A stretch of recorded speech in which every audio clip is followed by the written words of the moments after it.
Intrepid and welcome to Jacob's Quest, and today I have read volume 5, volume 6 of the Tales of the Jedi stories. I don't know which one it is. It's called The Sith War.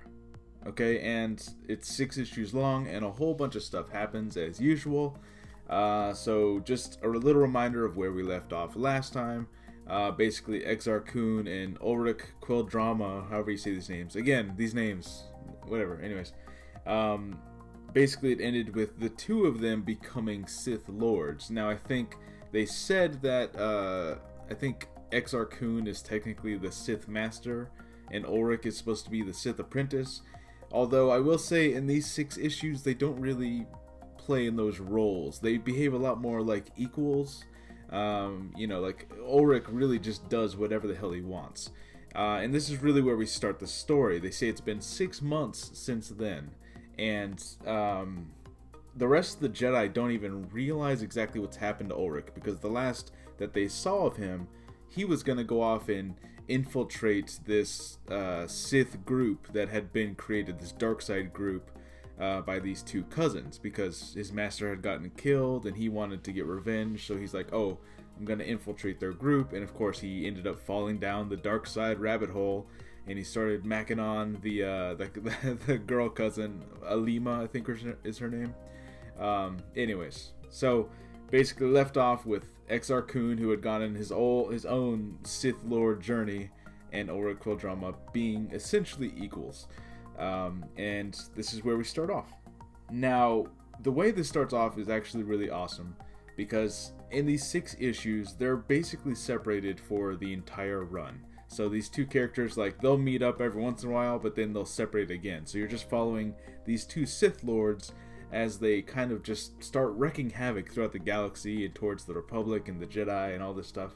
And we're still playing around with a lot of new concepts. So to start off with, Ulrich Quildrama is still on that, I think the planet's called Empress Tetra. The name of the planet is Empress Tetra, which is kind of weird.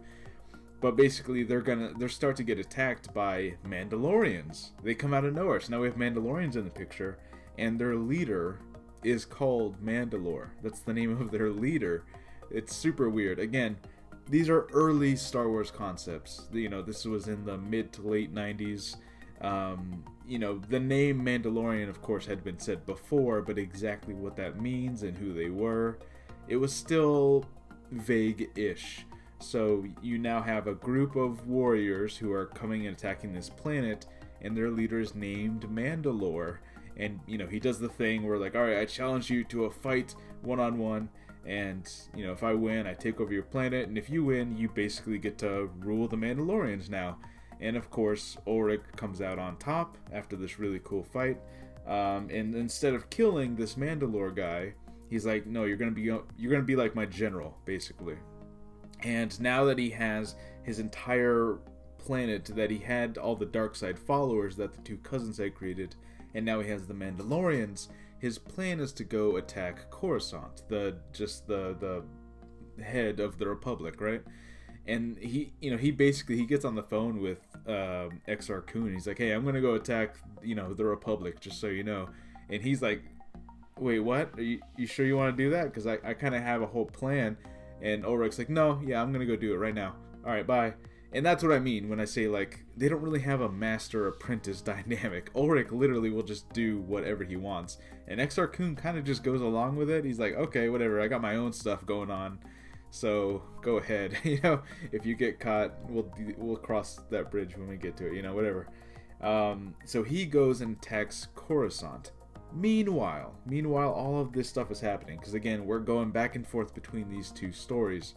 Exar Kun, he has gone back to the planet of the Jedi, and I guess not all the Jedi are aware that Exar Kun has turned to the dark side. And that's the other thing, is that I guess I just was mistaken on who knew what, because I thought that the Jedi would have known that both of these guys were evil by now, but I guess not. Anyways, he shows up and he talks to a handful of Jedi, including, I'm forgetting his name. He was the one that was originally trained by the Jedi Master who looks like a dinosaur. Yeah. Anyways, He talks to this group of Jedi and he says, "Hey, I got these ancient secrets that I went out and learned. You remember Frida Nad, that Sith spirit that we were all having trouble with?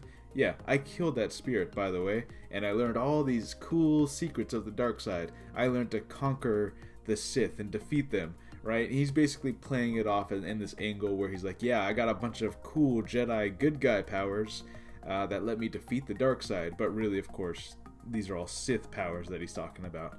And so he convinces this group to come with him, but before he leaves the Jedi planet, he kills the Jedi Master, and he takes a Sith holocron. And it's kind of funny, there's this moment where all the other Jedi who were agreed to come with him, they enter the room, and they're like, "Oh, what happened to that Jedi Master?" And he's like, "Oh, he was old. It was just his time. But he gave me the Sith holocron." Like, it's weird that they fall for it, but they do. So he's like, "Yeah, he gave me the Sith holocron." Anyways, let's go back to Yavin 4, because remember, Yavin 4 is the old base of this other Sith Lord called, I'm forgetting his name. It's not Frida Nad. Ooh, the name is someone in the comments is like, "It's this Sith Lord, you dummy."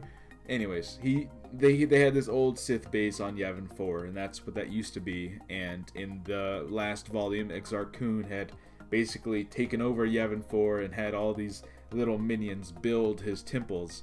So he takes these Jedi there, and he's like, "All right, guys, I'm gonna teach you all this cool, powerful Jedi stuff that the other Jedi won't teach you because they're just not as cool as me." And of course, he's lying.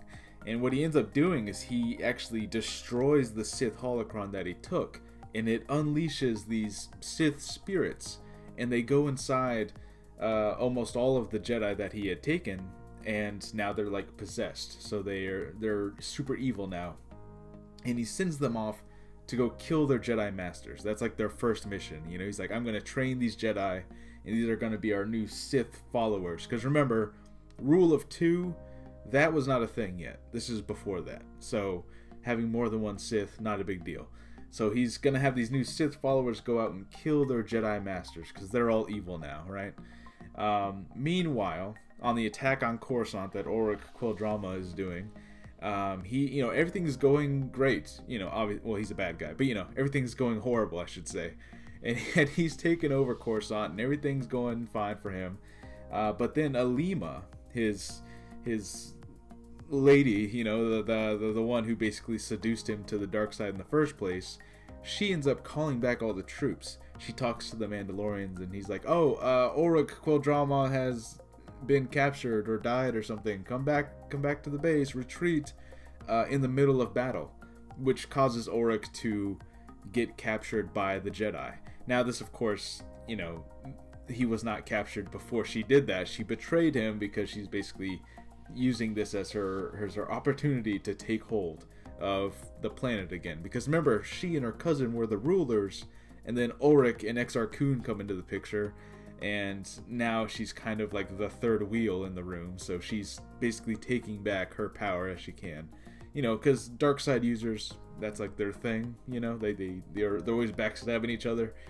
Anyways, so Auric is captured by the Jedi, and essentially what happens is they set him up on this trial where he's in front of the entire Senate. It looks like it's not like the prequel Senate room, but it's basically a big Coliseum arena type thing, kind of like Geonosis almost.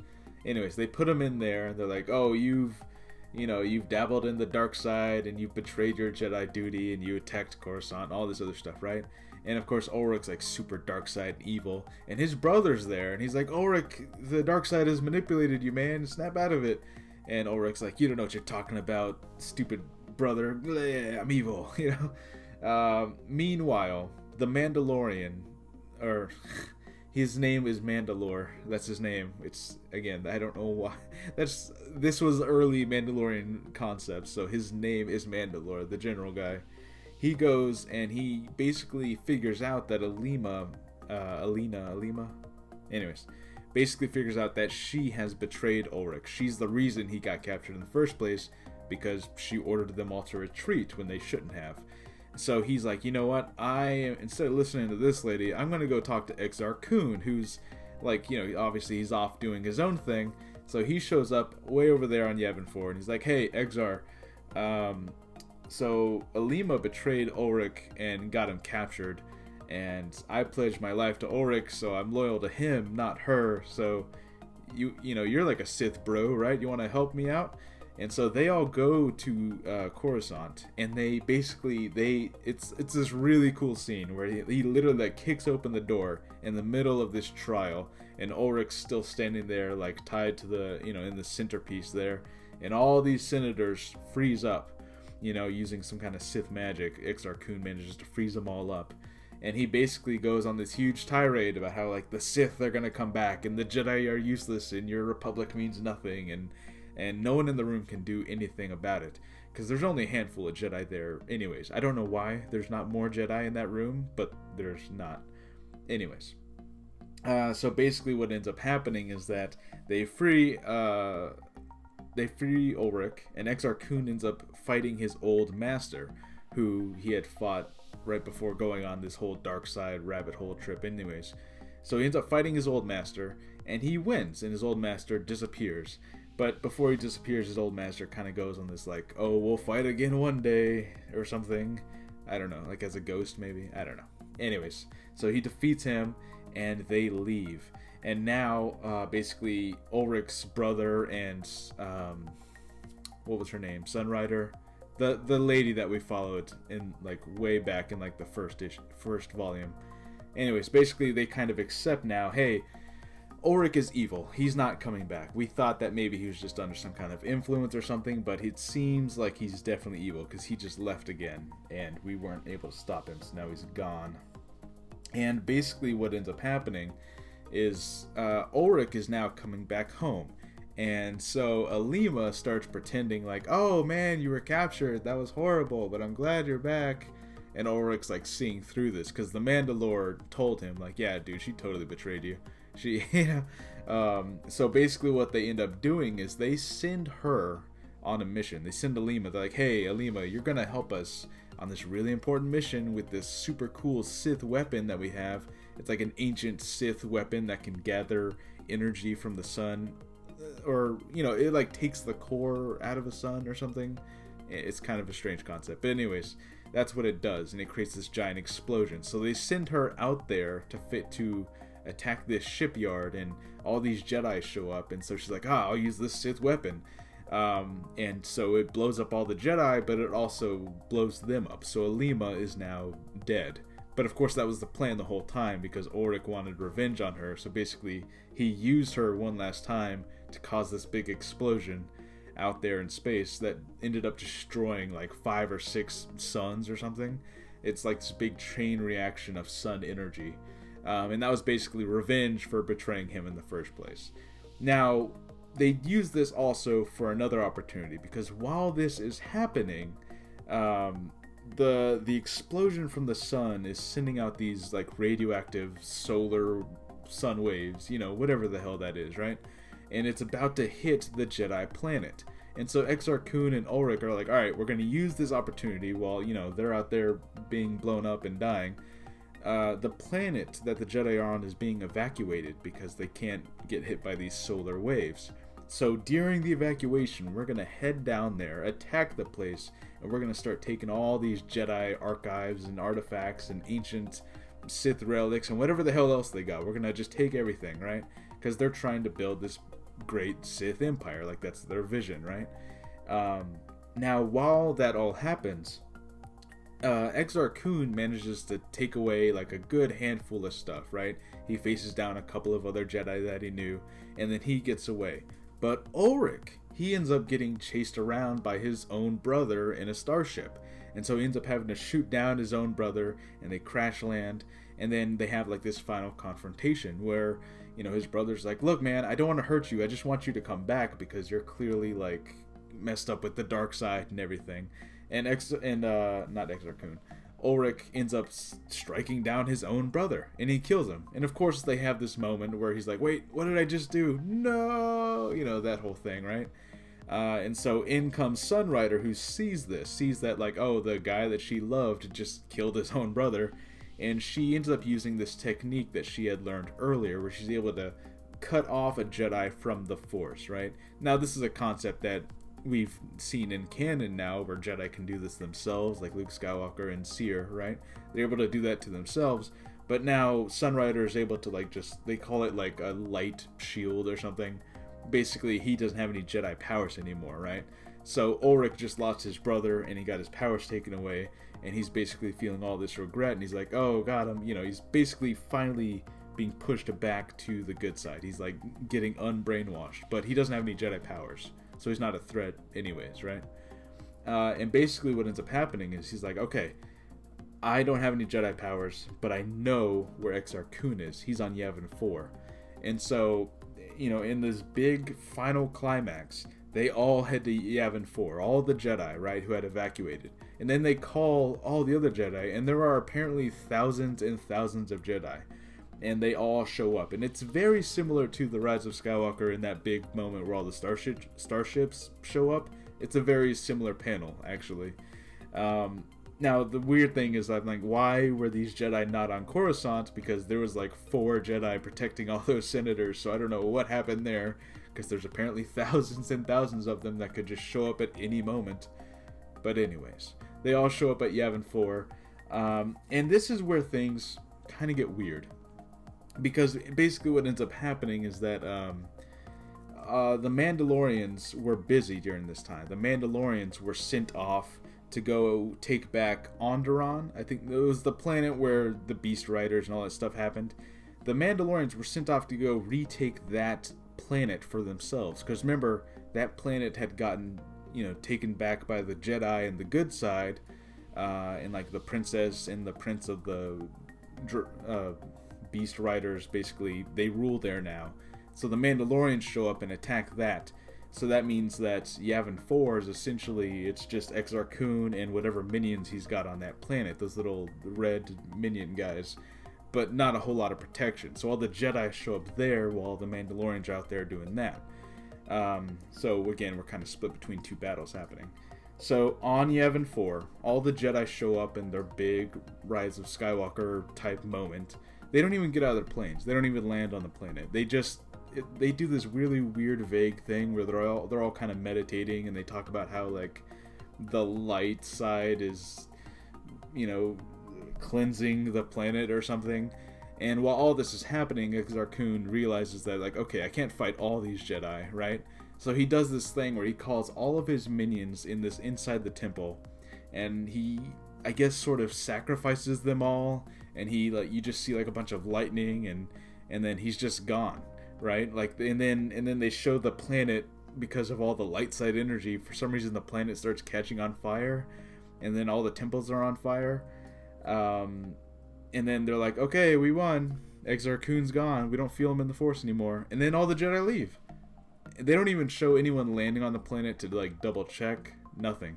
So we'll get back to what Exar Kun did in a second. Because meanwhile, on Onderon, like I said, the Mandalorians are attacking that planet. Basically what ends up happening is that the Beast Riders are fending off the Mandalorians, and then the Republic army shows up, and they greatly outnumber the Mandalorians, and so the Mandalorians run, and they run off, and they end up hiding on the moon of Onderon, where the beasts all originate from.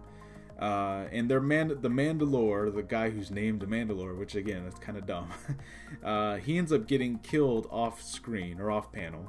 And they just, his followers, his fellow Mandalorians, just find his mask, and this is their way of showing what the Mandalorians look like underneath, and they're like this gray alien species. And this is, look, the lore behind the Mandalorians seems to have been constantly changing over the years. This is like the late 90s, but later on I know that they go really in depth with what a Mandalorian is, but at this point in time it seems like they're saying that Mandalorians were this gray alien species. But I know that all changes later. It's a whole thing. Anyways, a different Mandalorian puts on like the leader's mask, and he's like, "I am the new Mandalore." And that's basically where we leave them. So the Mandalorians are now stranded on this moon, and they got defeated. And Exar Kun seems to have just disappeared, because what ends up happening is they say, okay, 2 years later, Ulrich Quilldrama comes back to Yavin 4. He still does not have any powers of his own, and he searches the temple where Exar Kun was. It's completely abandoned, and he doesn't see anything, and the planet is like scorched earth, right, because everything caught on fire. And he's like, well, I don't have the Force, and I don't sense anything here, so I'm gonna leave. And then the very last panel of the very last issue is Exar Kun saying like, wait, no, I'm alive. And he's like, you just see his face in darkness. And he's like, why can't you hear me, Ulrich? Why? I'm alive. No, don't leave me here. No, you know. And I guess the implication is that his spirit is still there. And that's what he used to sacrifice all of those followers for. He just, I guess his spirit is now occupying that temple. And that's where we leave off. It's kind of a weird place. I'm imagining, I think there might be one volume that takes place after this. And I know the rest of Tales of the Jedi is like a prequel that takes place even thousands of years before this stuff does. But I'm imagining if there is another volume that takes place after this, we're going to see Ulrich get his powers back. And they're going to more explain what exactly is happening with Exar Kun. Is he like just a spirit now, or what the deal is? And yeah, that is basically Tales of the Jedi, the Sith War. Okay, now, it was a very short war, but it was a very effective war. They got a lot of stuff done. A lot of people died. A lot of Jedi died. They almost took down Coruscant, and a lot of cool stuff happened.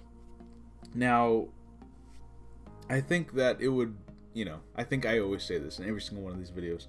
I kind of want this to be a book. Like these 6 volumes, like this is like a trilogy of books here, But this was really cool. This was really cool, and I hope... I know that I think there's only one volume after this, and I'm hoping that the story of these characters goes on past this, because we introduce characters like Sunrider, the wife who became a Jedi, right? And they keep on talking about how, like, oh, her daughter's going to be a Jedi and stuff like that. So I'm wondering, like, does this all pick up, or do we just go all the way to, like, Revan and stuff, which is thousands of years after this, So there's a lot of questions, and I'm sure that it's all somewhere. I'm going to have to look it up. I think someone actually did send me, like, a big list of Legends content one time, so I'm going to have to find that and look at it. But yeah, this was really cool.